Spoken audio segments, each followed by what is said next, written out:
Comme annoncé depuis plusieurs jours, une partie des agents du conseil départemental était en mouvement ce jeudi. De nombreux services étaient touchés. Dans l'après-midi, une réunion a pu avoir lieu entre représentants syndicaux et élus.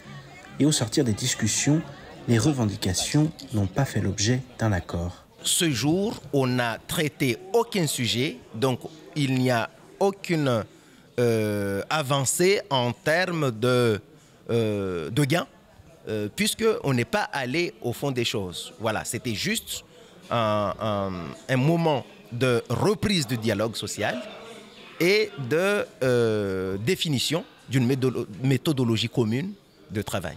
Du côté du conseil départemental, le discours est beaucoup plus positif. En effet, Ali Omar, le 3e vice-président, considère que cette réunion a permis de partir sur de nouvelles bases et donc de s'accorder sur l'essentiel, le dialogue. Il s'agit d'abord d'une cacophonie, de malentendus entre l'administration générale, les agents et les élus.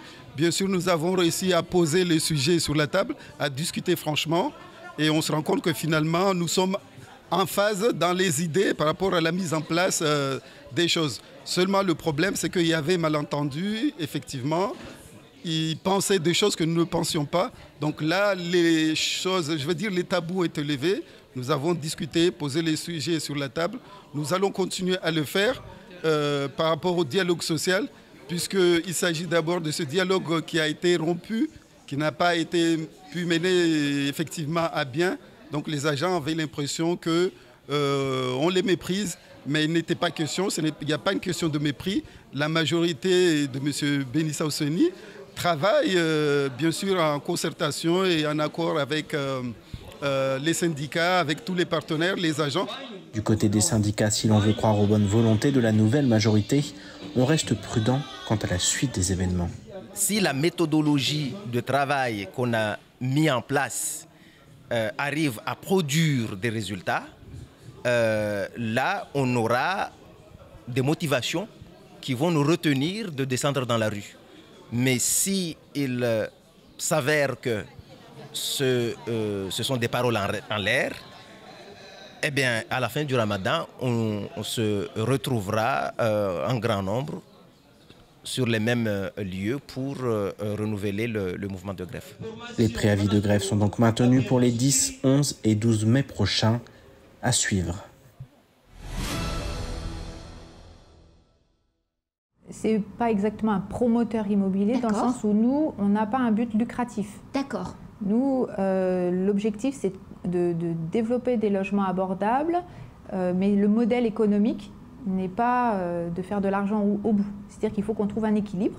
Il faut bien sûr trouver un équilibre des opérations. L'objectif, c'est pas de perdre de l'argent, mais c'est tout l'argent qu'on récupère des loyers permet de construire d'autres logements. Donc c'est une sorte de cercle vertueux. Qui va habiter dans les logements que vous allez construire? Toutes les personnes qui ont droit. Donc il y a un système qui est bien connu en France. Il y a des critères qui sont donnés sur la base des revenus. Et toutes les personnes qui ont droit peuvent candidater. Mais ce sont des salariés, c'est-à-dire que vont habiter dans les logements construits par Alma uniquement des salariés? Pas forcément. Donc il y a des salariés en priorité pour nous, puisqu'en effet on a des droits de réservation réservés aux salariés des entreprises, parce que c'est financé par, voilà, c'est elles qui payent au départ, mais on a également un contingent qui revient aux collectivités et un contingent préfectoral. Donc en fait on va loger plus largement la population. C'est ensemble qu'on peut faire avancer les choses, c'est ensemble qu'on peut faire avancer notre association, parce que le MDM, c'est quoi? C'est une association. Il faut bien voir le site, comment ça explique, Mouvement pour le développement de Mayotte. Si on est divisé pour développer notre île, comment on peut avancer? Donc sur cela, à partir des élections cantonales où j'ai vu ce qui s'est passé, il y avait des mamans, il y avait des personnes qui étaient frustrées par rapport à cette division. Donc on s'est dit, surtout moi et mes collègues, il y a d'autres femmes derrière, on s'est dit, et d'autres hommes, on s'est dit, pourquoi pas aller voir nos militants, nos icônes, tels que Zaïdani, tels que monsieur le sénateur, tels que le président des associations de maires, Madi Souf. Donc on a fait cette démarche pour les contacter. Et ils se sont mis d'accord qu'on se revoit à Aqua le 1er novembre 2021. C'est là où on se dit, est-ce que ça va continuer comme ça jusqu'à quand? Donc ils nous ont dit non, il faut que ça s'arrête, qu'on est ensemble, qu'on fasse un parti commun, puisqu'on est tous du MDM, qu'on fait le travail ensemble pour que Mayotte voie le bon chemin.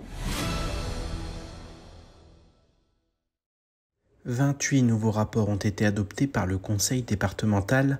Mardi, les élus étaient réunis lors d'une commission permanente.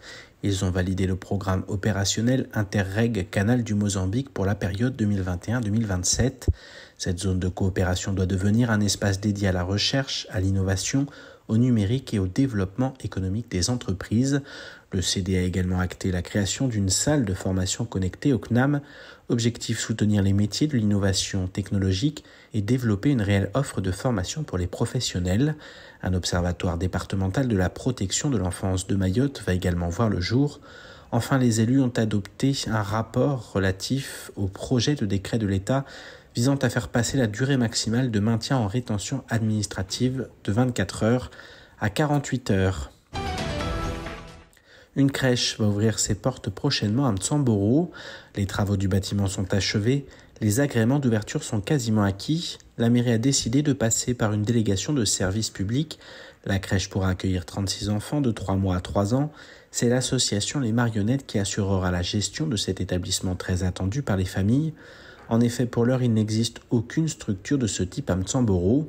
Hier, en fin d'après-midi, l'association a invité les parents à une réunion publique dans les locaux de la future crèche. L'occasion pour chacun d'exprimer ses besoins en matière d'accueil collectif. Tous ceux qui souhaitent inscrire leurs enfants ont pu prendre connaissance du dispositif et réaliser leur démarche d'inscription. À noter qu'un autre projet mais de crèche associative cette fois est sur les rails. Un local est actuellement en cours d'aménagement à Mtsahara. Et toujours dans le cadre du projet de mandat Ambition Mtsamboro 2030, le maire Laïtidine Ben Saïd souhaite favoriser l'insertion et la protection de l'environnement en utilisant le levier des marchés publics. Ainsi, un critère social sera dorénavant mis en œuvre dans les marchés. La mairie souhaite également que chacun s'implique pour contribuer à diminuer les pollutions d'où qu'elles viennent. Un critère environnemental sera donc également mis en place dorénavant. Le candidat présentant l'impact le plus faible en qualité d'optimisation environnementale du process et en nombre de kilomètres liés aux différents types de déplacements affectés au marché obtiendra le plus grand nombre de points et donc sans doute le marché. La semaine de mobilisation sur l'arrêt cardio-respiratoire se tient actuellement à Mayotte. 50 000 personnes sont touchées chaque année en France par un arrêt cardiaque. En 2018, sur l'île, on recensait 310 personnes victimes d'arrêt cardio-respiratoire, dont un tiers seulement ont pu bénéficier des gestes de premier secours. Ce matin, au collège de Mkombani, une formation avait lieu pour connaître ces gestes qui sauvent la vie. Ouais, super, allez, parfait. Ça se passe très bien, ils sont très très réactifs, ils ont vraiment envie de participer, tous, il n'y en a pas un qui est réticent, et on espère que du coup ce sera positif et qu'après ils aideront aussi sur de vrais patients. Pour nous c'est le but, c'est que les gens interviennent rapidement en attendant l'arrivée des secours. Cette semaine rime également avec le lancement de l'application gratuite Sauve Life à Mayotte, un outil qui place les citoyens comme premier maillon de la chaîne des secours. Vous inscrivez, vous vivez votre vie de tous les jours. Il faut accepter la géolocalisation par contre, pas d'inquiétude, on ne se sert pas de la géoloc et ça ne bouffe pas de batterie. Et globalement, vous vivez votre vie. Et un jour, quand il y a un arrêt cardiaque, le SAMU va déclencher l'application. Si vous êtes à côté de l'arrêt cardiaque, vous recevrez un SMS. Si vous êtes disponible sur Sauve Life, vous cliquez dessus.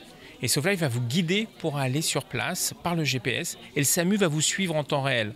Et il va vous appeler pour vous dire ce qu'il faut faire exactement. Vous n'êtes pas seul. Plus de 620 000 personnes utilisent déjà l'application. Tous les 2 jours, un cœur est réanimé grâce à cet outil national. En effet, en cas d'accident cardiovasculaire, les premières minutes sont capitales. On va vérifier effectivement déjà qu'il est conscient ou non, donc on va lui parler, essayer de lui demander des gestes simples comme serrer la main ou ouvrir les yeux. Si la personne ne répond pas, on va vérifier ensuite qu'elle respire, donc en posant la main sur son ventre, en voyant si le ventre se soulève ou non, et aussi en écoutant, donc avec son oreille au niveau de son nez, voir s'il y a une respiration.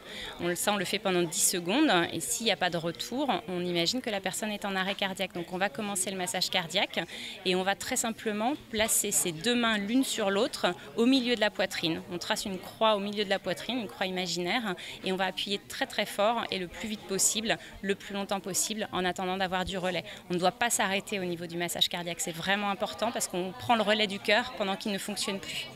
Ces gestes de premier secours permettent d'augmenter massivement les chances de survie des victimes. Cette semaine de mobilisation doit permettre de démontrer que ces gestes sont à la portée de tous, y compris des plus jeunes.